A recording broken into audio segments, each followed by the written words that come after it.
Ouais les potox, c'est Antox et bienvenue dans cette nouvelle vidéo consacrée à la critique de l'épisode 44 des Apprentis Aventuriers saison 7. Comme d'habitude ça va spoiler de partout, donc je vous invite à regarder l'épisode de votre côté dans un premier temps et ensuite à revenir sur cette vidéo pour qu'on puisse en discuter tous ensemble. Nous commençons cet épisode sur l'épreuve de Laurent. Beverly m'avait fait un petit peu rire parce qu'elle voyait un gros vase fermé et du coup elle avait peur de devoir manger des insectes. Laurent demande ensuite comment ils vont et forcément Naka lui révèle qu'ils ont encore une fois perdu le feu. Laurent m'avait fait rire parce que comme ils avaient perdu le feu déjà 2 fois, il avait dit jamais 203. Joe lui répondait néanmoins qu'il n'avait plus de force et pendant qu'il se justifiait auprès de Laurent, les gris étaient un petit peu en train de parler sur Joe en disant qu'il n'en pouvait vraiment plus de lui. Luana avait dit en interview Giovanni, à part faire quelques allers-retours et casser quelques brindilles pour mettre dans le feu et faire chier son monde, jouer sur plusieurs tableaux. Bon, ça a rien à voir mais c'est important de le préciser hein. Après en soi elle a partiellement raison je trouve, dans le sens où ce qu'il fait c'est pas non plus un truc de ouf hein, on est bien d'accord. Néanmoins il faut quand même le faire quoi. Laurent annonce ensuite les gains, 40 perles pour le premier, 20 pour le deuxième, 10 pour le troisième et le dernier cette fois-ci il n'a pas rien puisqu'il a toute la gratitude de Laurent. Laurent annonçait que cette épreuve se jouerait sur la résistance et la communication. Héloïse qui avait dit en étant blasée super. En fait peu importe sur quoi ça va se jouer, elle va toujours se plaindre. Beverly disait en interview que la communication avec Vivian c'était leur plus gros défaut. C'est pas faux.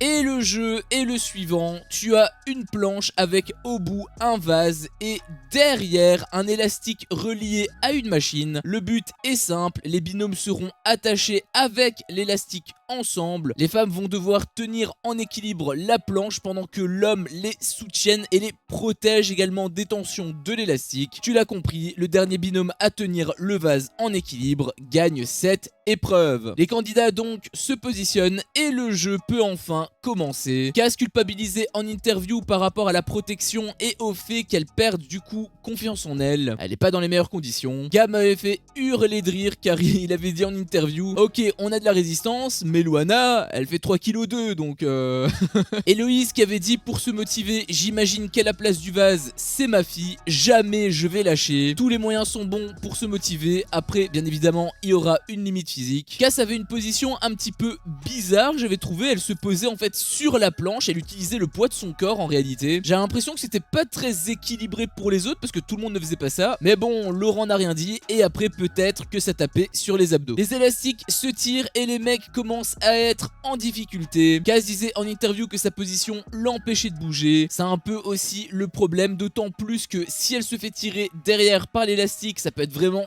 dramatique pour elle. Vivian quant à lui il est en galère, il a failli d'ailleurs tout faire foirer. Après Beverly avait la même position que Cass, ce qui mettait un petit peu en difficulté son partenaire. Et après un petit moment d'épisode, Laurent annonçait que ça faisait 40 minutes qu'ils étaient comme ça. Et du coup pour fêter ça ils mettent davantage de tension dans l'élastique. Quelle belle récompense. Gab m'avait fait rire car il avait dit en interview l'élastique est tellement tendu que je commence à ne plus avoir de sang dans la jambe gauche.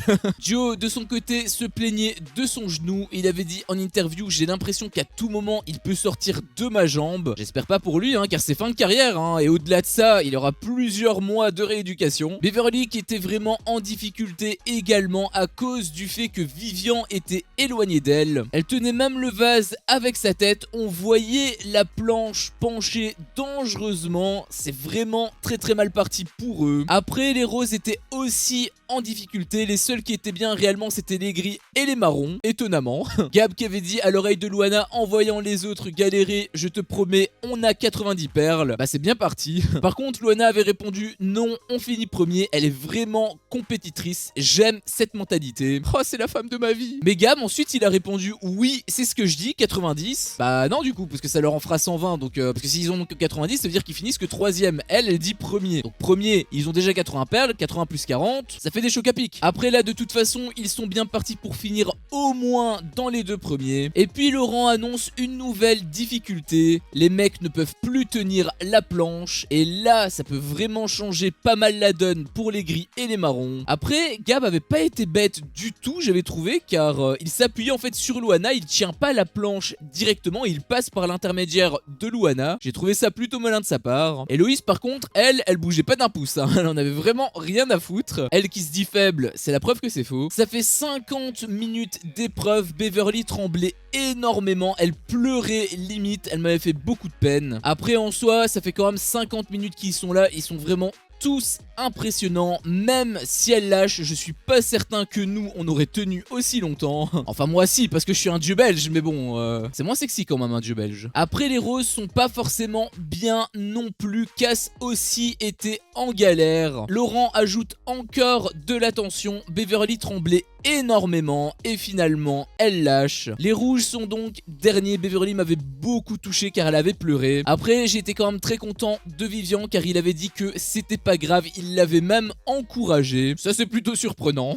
Joe de son côté n'en peut plus, il dit qu'il va lâcher et même si Cass lui demande de tenir encore un peu, il voit qu'il est trop à bout par rapport au marron et au gris. Son seul objectif c'était de ne pas finir dernier et c'est le cas, donc Joe demande à Cass de lâcher et elle le fait. Elle m'avait fait plaisir en interview car elle disait que la santé de son binôme était plus importante que le jeu. Reste donc les gris et les marrons, ils sont vraiment chauds patates. Et donc pour corser un petit peu le truc, les filles ne peuvent tenir la planche qu'avec les mains. Là c'est une autre affaire. On les voyait déjà trembler, c'est beaucoup plus difficile pour elles. En plus avec les élastiques qui sont tirés encore. Kaz disait en interview qu'Héloïse l'impressionnait, elle se surpasse. Pour moi c'est pas très surprenant parce que je savais qu'elle était forte, en tout cas plus forte que ce qu'elle pensait. Et quelque part ça me fait plaisir de la voir ainsi en fait, puisque elle montre son vrai visage de guerrière, son vrai visage de compétitrice. Il mériterait donc peut-être plus la finale qu'on pourrait le croire. Après pour moi de toute façon ceux qui ne méritent vraiment pas la finale ce sont les roses. Gab de son côté commençait à être en difficulté, on voyait que les gris étaient dans le mal. En plus Luana a beaucoup de hauteur avec son vase, j'ai trouvé, car le but certes c'est de ne pas faire tomber le vase, ok, mais c'est surtout de le faire tenir en équilibre. Si en le prenant tu pousses trop fort et que au final le vase il part mais vers toi, bah t'es quand même éliminé, donc bon faut trouver le juste milieu. Les élastiques se tendent encore plus et un passage qui m'avait fait un peu rire c'était le fait que Naka justement rigolait. Sauf qu'Héloïse elle était concentrée comme Jaja. Quand Laurent lui avait fait d'ailleurs la remarque, Héloïse elle avait répondu: je rigole pas trop, non.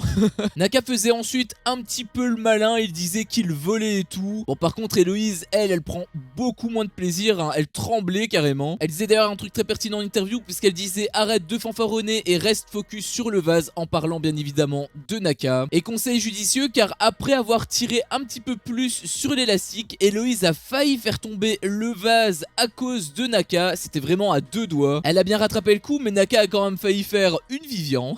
Gab de son côté commençait à avoir mal aux pieds et Luana disait en interview qu'il est assez pudique sur ça d'habitude, donc s'il en parle c'est vraiment qu'il est au bout de sa vie. Elle parlait même potentiellement d'abandonner pour Gab, un petit peu comme Cass avait fait pour Giovanni. Après tout c'est une réaction humaine donc c'est normal. Après Héloïse n'en pouvait plus non plus et malheureusement pour elle le vase tombe, donc après plus d'1h30 d'épreuve. C'est énorme, je sais pas si tu te rends compte. Et donc les marrons finissent deuxième et les gris premiers. Après j'ai trouvé que c'était assez triste pour les marrons car ce n'est pas vraiment Héloïse qui a lâché mais le vase qui a glissé. Je sais pas trop comment ça s'est produit parce qu'on voyait vraiment les deux planches inclinées à la même hauteur. Après c'est peut-être dû au rattrapage qu'Héloïse avait fait un petit peu plus tôt quand Naka était en train de faire le con justement. Peut-être qu'à ce moment là je sais pas, le vase a un petit peu glissé, peut-être que ça a fragilisé un petit peu la surface de la planche, j'en ai aucune idée. Bref, quoi qu'il en soit, habituellement il me saoule à se mettre en position de victime en pointant du doigt toujours le hasard, mais là je dois le reconnaître, ils peuvent vraiment le dire, ils n'ont pas eu de chance. Néanmoins ils n'ont vraiment pas démérité du tout, là ils peuvent le dire et Héloïse a enfin montré son nouveau visage, ça m'avait fait extrêmement plaisir. Les gris eux bien évidemment étaient contents, soulagés même vu la douleur que Gab ressentait. Vivian était content pour Luana, il avait dit en interview qu'elle en avait vraiment besoin par rapport à ce qu'elle ressentait un petit peu plus tôt avec Joe, le fait qu'elle avait pleuré et tout, qu'elle se sentait mal. C'est vrai que c'est cool pour elle. Laurent fait donc le point et félicite quand même Beverly pour s'être surpassée. Elle a vraiment pas à rougir de sa performance, c'était très impressionnant. Après il m'a quand même fait rire car il avait enchaîné: votre vase est tombé en premier, du coup c'est 0 perles. Il félicite mais derrière il rappelle à l'ordre, hein. Laurent distribue ensuite les perles, il était aussi très très impressionné par les marrons. C'est vrai qu'ils ont montré un autre visage, notamment Héloïse. Ça m'a vraiment fait plaisir pour elle. Luana, qui pensait qu'elle allait tenir que 10 minutes, elle a explosé complètement toutes ses attentes. C'est plutôt moi qui aurais tenu 10 minutes avec elle. 120 perles, du coup, pour les gris, ils font peur, ils font très peur. Cass l'a dit elle-même en interview, l'avance qu'ils vont avoir en finale, ça va être absolument abusé. Et du coup, Laurent leur donne rendez-vous pour la dernière cérémonie des votes. Joe avait l'air surpris, dégoûté, même il disait en interview qu'il préférerait une épreuve où tous les candidats doivent vraiment se battre pour passer en finale. Et les deux autres du coup partiraient en duel. Alors moi de toute manière, je m'attendais à ce qu'il y ait cette fameuse cérémonie des votes. Laurent n'a rien dit, il n'a pas précisé, il avait parlé bien évidemment de la protection qu'on pouvait gagner lors de cette épreuve en 2 temps d'ailleurs. Mais c'est tout, donc le fait qu'il y ait une seconde épreuve un petit peu similaire, ça aurait pu peut-être atténuer un petit peu le prix de cette épreuve là. Et les candidats donc retournent sur la plage, sauf qu'avant, Beverly avait dit un truc extrêmement intriguant en interview. Elle avait dit: cette place en finale, je la veux, je n'ai pas fait toute cette aventure, tout ce parcours pour lâcher maintenant. Je pense que sans doute il va falloir que je mette mon cœur de côté, que je mette un cœur de pierre et que je mette mes amis et que je me sauve. Il y a beaucoup de et que et de je mette. Mais du coup, je pense que cette phrase est assez explicite. Est-ce qu'elle a déjà fait son choix? Est-ce qu'elle va voter contre Cassandra? Je sais pas si c'est pour brouiller les pistes, mais en tout cas, cette phrase, elle est quand même très lourde de sens. Les candidats sont donc de retour à leur campement et Gab avait dit un truc très intéressant en interview. Il avait dit: ce qui est sûr, c'est que ce soir, si on achète des friandises à l'épicerie, on partagera pas. Manquerait plus qu'on partage avec les gens qui vont voter contre nous ce soir. Je peux comprendre son point de vue. Après, ils avaient déjà voté contre eux et ça les a pas empêchés de partager leur Oreo. Joe qui était content d'avoir encore ses 2 genoux pour potentiellement leur duel, ça peut se comprendre. Kaz disait en interview: j'ai peur de me retrouver en duel face au gris. À tout moment, je vis mes derniers instants dans l'aventure et la finale, elle va me passer sous le nez. Alors déjà, elle a peur des gris, en même temps, tout le monde a peur des gris.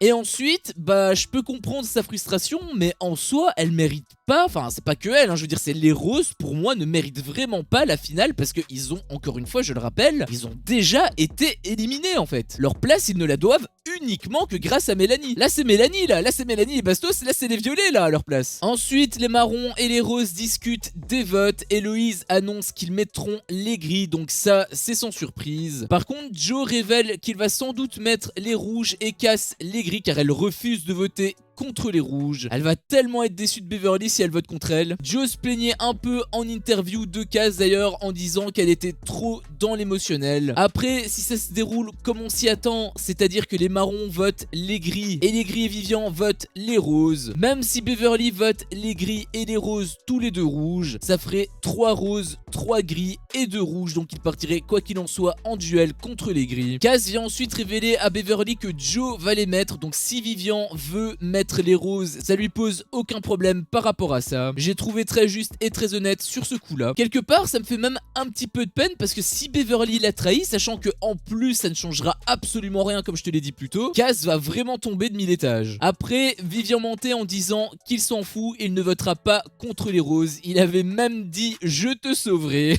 Non, c'est faux Vivian, tu ne vas pas les sauver parce que si tu les sauves ça veut dire que c'est toi qui pars en duel et tu n'as pas envie de partir en duel. Je sais pas comment il a pu faire avaler ça. Après, il disait qu'il préférait que ce soit Naka et Héloïse qui tranchent plutôt que de leur mettre à l'envers. Bon, il a fait du Vivian, Par contre, il avait fait une énorme gaffe par après parce qu'il avait dit on met 2 roses. Bon, il a rattrapé un petit peu le coup en se corrigeant, en disant qu'en fait il sauverait les 2 roses. Il disait qu'il mettrait 2 gris et Beverly voulait même qu'il jure, ce qu'il a fait, aucun scrupule. Après je te le dis, même dans ce scénario là ça ne changerait absolument rien parce que les gris passeraient certes à 5 voix mais les roses resteraient à 2 voix alors que les rouges seraient qu'à une seule voix. Pour que ça change, il faut vraiment que Cass vote rouge, ce qu'elle n'a pas l'air de vouloir faire. Après, sait-on jamais. Et ensuite, l'épicerie ouvre enfin ses portes. Il y a eu d'ailleurs un gros plan sur le briquet et c'est en fait 40 perles. Putain de merde. Après bon, les allumettes c'est que 5 perles, donc s'ils s'étaient cotisés ça leur serait revenu à que dalle, c'est vraiment con de leur part. Donc la sonnerie retentissait et les candidats étaient tous excités. Beverly aussi qui était contente alors qu'ils n'ont pas de perles. Joe de son côté voulait acheter un truc mais Cass, elle, ne l'entendait pas de cette oreille. Il disait qu'il voulait prendre des forces au cas où ils partent en duel. Cass de son côté, elle utilisait l'argument de l'abandon, le fait que justement elle est abandonnée un petit peu plus tôt pour son genou. Sauf que ça n'a rien à voir puisque c'était pour pas qu'il se blesse, hein. C'est pas du tout pour économiser ses forces. Donc je l'ai trouvé un petit peu hors propos sur ce coup-là. Ensuite, Joe disait qu'il a quand même le droit parce que quand Cass voulait acheter des trucs, il avait dit oui. Sauf que elle disait que c'était parce qu'ils avaient beaucoup de perles et qu'il y avait encore plein d'épreuves des perles à la clé. Elle avait d'ailleurs ajouté là, c'est pas le cas. Alors l'argument des perles, je peux l'entendre. En revanche, celui de l'épreuve des perles, pas trop parce que c'est pas le dernier en fait. Enfin, il me semble que en finale, tu peux quand même gagner des perles. Donc j'imagine que ça va être la même chose dans cette édition-ci. À moins que je me trompe, mais il me semble que si. Bref, il s'embrouille. Joe veut plus rien acheter. Elle a fini par me le faire bouder. Les gris, par contre, eux, ils sont bien, hein, 120 perles, sachant que les deuxièmes, ce sont les marrons avec 22 perles seulement. Sacrée avance. Du coup, Gab, il se fait plaisir, hein, il s'achète plein de trucs. Une allumette inclus. D'ailleurs, quand il a révélé le prix à Vivian, il était choqué. Joe qui avait peur de ne pas manger s'il ne débloque pas le feu, au moins il peut être un peu plus rassuré. Je dis un peu plus parce que après c'est une allumette, hein. C'est pas sûr à 100% qu'ils vont avoir le feu. Je me souviens dans une édition, il me semble que c'était l'édition avec Jessica Herrero justement, où Laurent leur avait donné une allumette et où ils avaient gâché complètement leur chance. C'était un vrai pétard mouillé. Gab propose donc que ce soit Naka qui s'en charge vu qu'il est plutôt à l'aise avec le feu. Il a également précisé que s'il rate, personne ne lui reproche. De toute façon, c'est lui qui a payé, donc il en a le droit. Ça permet aussi de mettre moins la pression pour Naka, donc c'était une bonne idée. Après, Naka il disait en interview, je suis le maître du feu sur cette plage, mais pas le maître des allumettes. Bon, eh bien, c'est pas très rassurant. Hein. Il décide donc d'aller à l'intérieur pour faire le feu. Naka m'avait d'ailleurs beaucoup fait rire car il avait dit « Le premier qui éternue, je le tue ». Donc, ils préparent le terrain, retiennent leur souffle, Naka utilise l'allumette et l'embout s'est cassé la gueule. Du coup, ils se sont foirés exactement comme dans l'une des éditions précédentes. Beverly qui disait qu'il pouvait quand même réessayer alors que non, hein, elle indiquait un bout de bois, mais en fait l'embout qui est justement inflammable, il était tombé donc l'allumette était vraiment inutilisable. Ils étaient tous écœurés, ils se sont quand même un petit peu fait baiser par l'épicier, hein, on va pas se mentir. Dès lors, Vivian, ça l'a motivé à s'y mettre. Il avait dit d'ailleurs en interview, j'imagine que je suis une allumette. Donc il retente et déclenche une braise. Il la donne à Naka qui réessaie de déclencher le feu, mais du coup cette fois-ci à l'ancienne. Joe qui disait en interview, Naka s'est bien foiré avec l'allumette, donc là il a pas le droit à l'erreur, c'est à lui de nous lancer le feu. Eh ben non. Déjà parce que c'est Gab en fait qui avait dit lui-même que personne ne pourrait justement lui en vouloir et c'est lui qui a acheté l'allumette donc non, il a le droit de commettre une erreur. C'est un être humain aussi. Et après un peu de détermination, Naka arrive à redébloquer le feu. Ils avaient raté avec une allumette mais il arrive comme ça. Naka m'avait aussi un petit peu fait rire car il avait dit en interview, peut-être que cette fois-ci on ne le reperdra pas. Au pire des cas, ça fera seulement la 49e fois. Donc il dépose le feu et pendant ce temps, Vivian demande à Joe confirmation pour son vote. Ce qu'il fait, hein, il va bel et bien voter contre les rouges. Et Cass lui suggère en fait de voter plutôt les gris, forcément. Après, il faut quand même reconnaître que c'est beau de sa part de ne pas vouloir voter contre les gris par rapport à Luana. Vivian m'avait fait rire car il avait dit en interview, j'essaie de rentrer dans le petit cerveau de Giovanni. C'est très facile hein, parce qu'il n'y en a pas beaucoup. Le plan prétendu par Vivian, c'est de faire une égalité. Comme ça, c'est au marron de trancher. Vraiment, j'ai un petit peu refait les calculs et je ne comprends pas comment est-ce que son plan, qui est en réalité un plan bidon bien évidemment, peut passer auprès de Cassandra en fait. Il suffit simplement de réfléchir 2 minutes. En gros, la logique de Cassandra par rapport à cette égalité, hein, puisque de son point de vue, elle veut que tout le monde mette des grilles. Mais du coup, si tout le monde met les grilles, ça veut dire que cette fameuse égalité, ça se joue uniquement avec les grilles justement. Il faut absolument qu'il y en ait un qui mette rose et l'autre qui mette rouge. rouge. Mais du coup, qu'est-ce qu'il lui dit qu'ils vont pas mettre tous les deux soit rose, soit rouge? Après, elle se dit peut-être que Luana ne va pas mettre les roses justement par rapport à Giovanni, mais vu toute la merde qu'il lui a mis dans la tronche, ce serait vraiment con de la part de Luana qu'elle le laisse encore sur la plage. Mais forcément, cette fausse stratégie n'arrange pas du tout Héloïse, hein, elle était pas super à l'aise. De toute façon, je pense pas que ça va arriver. Et Joe demandait ensuite un massage à Cassandra. Ah ouais, rien que ça. Vivian le voyait très mal car c'était pas correct, connaissant en plus le passif qu'il y a eu avec Luana la veille. D'ailleurs, Cassandra, elle était pas dupe, hein. Elle lui avait dit que non, elle s'était pas laissé marcher dessus. Ça m'avait fait plaisir. Vivian le répète du coup à Luana, au moins elle est fixée. Bon, de toute façon, c'est plus une surprise pour elle. Par contre, Gab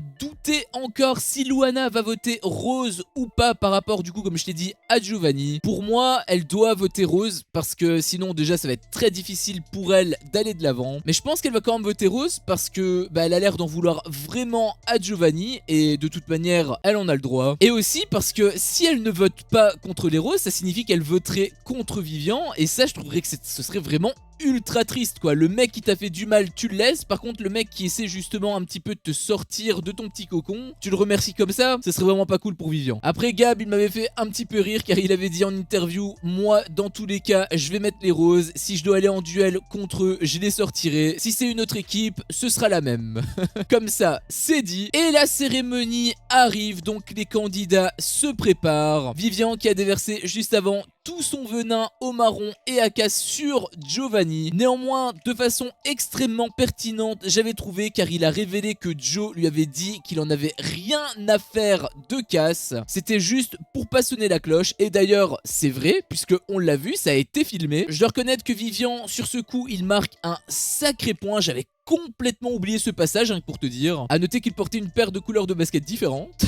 Alors après, c'est peut-être un effet de style, je sais pas, mais c'était plutôt perturbant. Et les candidats se dirigent donc vers la cérémonie des votes. Et sans surprise, l'épisode se termine sur ça. Cependant, juste avant, tu avais Luana qui avait dit un truc extrêmement intéressant en interview. Elle avait dit: pour moi, ma plus belle victoire, ce serait d'aller en duel contre les roses et de les faire sauter. C'est ce que j'espère depuis le début de l'aventure. Alors au début, c'était également pour Cass, mais là, c'est pas vraiment pour Cass, hein, c'est plutôt pour Giovanni. Je trouve que ce serait très beau pour elle et même quelque part, ce serait quand même bon, même si elle le verra pas de cet œil. Ce serait quand même bon pour Cassandra parce que même si elle fait partie des roses, en réalité, dans cette équipe, le problème, c'est pas Cassandra. Bref, c'était mon avis sur cet épisode, un épisode qui était extrêmement cool au début puisqu'on a eu cette fameuse épreuve des perles. Elle était très intéressante à suivre, elle était également extrêmement éprouvante, je pense, pour les candidats. Le résultat était plutôt surprenant, ça m'a fait extrêmement plaisir pour Héloïse qu'elle voit enfin de quoi elle est vraiment capable. Bon, malheureusement, le milieu et un petit peu la fin d'épisode étaient un petit peu mou. Il y a quand même eu quelques stratégies par-ci par-là, il y a quand même eu quelques petites phases de rigolade. Après, pour les stratégies, le truc c'est qu'on sait un petit peu comment ça va se passer. En tout cas, moi je mise quand même plus qu'une petite pièce sur le fait que ce soit les roses et les gris qui vont partir en duel. Et forcément, ça se finit sur un cliffhanger. Depuis que Laurent l'avait annoncé, je sentais que ça allait se dérouler comme ça. Ça se déroule toujours comme ça. Bref, il faudra attendre demain pour savoir comment va se dérouler ce duel. Sur ce, cette vidéo s'achève ici. Si mon contenu te plaît, fais-le moi savoir en me laissant un énorme pouce bleu. À chaque fois que je vois ça, je vois que mon contenu plaît et donc moi ça me motive à continuer. Si t'es pas encore un peu tox, qu'est-ce que tu attends pour me défoncer ce gros bouton rouge? N'hésite pas à activer la cloche pour ne rien louper et je te dis à la prochaine pour une prochaine vidéo. Ciao.